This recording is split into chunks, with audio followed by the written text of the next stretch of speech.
we were just talking about how you know these stories because you heard them when you were a kid. Talk to me about just how open were your parents about talking about what they'd experienced?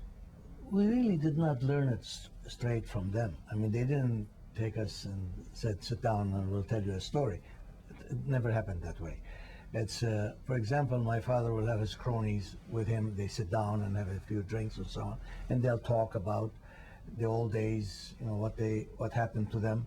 And through that, we heard of how they, for example, my father was born in Adana, Turkey, and he escaped from Adana into Aleppo, Syria. He became the tailor of the military governor, Turkish military governor of Aleppo. And at the same time, he was a good single man and a good drinker, the adjutant of the military governor, and my father used to go out at nights and have a few drinks together. So one night, this adjutant is very, very depressed, and my father asked him, he says, what's wrong with you today? And he says, well, it says the list of the people that are going to be taken by the government came out tonight. So he says, so what? Every day there's a list of Armenians being taken by the government. He says, no, he says, your name was on the list. So my father that same night takes off from Aleppo, gets on a caravan going from Aleppo to Mosul, and that's how he ended up in Mosul in Turkey. So same thing when they left Mosul to come to Baghdad. The same thing happened. They were looking for him for about 6 months, and my father and mother were living in a Arab Christian's home, and they hid my father for 6 months in their home. But then their churches started saying that the government's becoming extremely strict for those people who are hiding Armenians. So if you have any Armenians, ask them to leave, because they might come and start searching the homes. So my father and mother had to leave the house, and that's how they started walking down and reached Baghdad after many long journey of walking and starvation. A lot of people that was in the caravan died of hunger while they made it into Baghdad, and that's where we were born.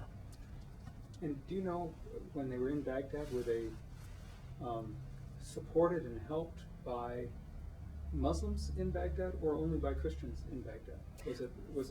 What was the circumstance? Well, from what I understand is it was the Armenian church that took them in and gave them a place to live in until they got into their feet, until my father found a job to start his own store, his own tailoring shop. But I don't remember any... Yeah, but they were welcomed by the Arab population. Yes, remember there is a difference between Arabs and the Turks. You hear nowadays what's happening in Iraq. To me, it's just too shocking to believe. Because it's so uncharacteristic of the Iraqi Arabs. They're not intolerant people, and these things that you hear about beheading people and doing this and doing that, bombing and suicide bombs, they are the most tolerant, as far as I know, the most tolerant of the Arab populations anywhere, the Iraqi Arabs. And yet, what we hear right now, it's unbelievable. They were open armed. My father and mother received everybody, all the Armenians that came as immigrants, refugees. They were accepted very, very well. My father dealt with them. He made their suits. He was a tailor. And they kept coming back. And he had families, grandfather, father, and grandsons coming to him to have their suits made. So you didn't hear this intolerance and bias and things. They never had a bad word. Neither mother and father. Yes. Neither of them about the Arabs. Fantastic. It's unbelievable. What you hear right now these days I just can't seem to fathom that these things could happen in Iraq. But it's happening, I guess. I don't know.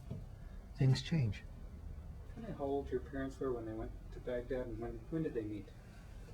My father was in his early 20s. My mother was 16? 14. 14, 16. 14, 15 when they met. Yeah, when they met each other over there. I mean, it was some kind of an arranged marriage. My father saw my mother going to church and noticed her. I mean, there's no dating system over there, so.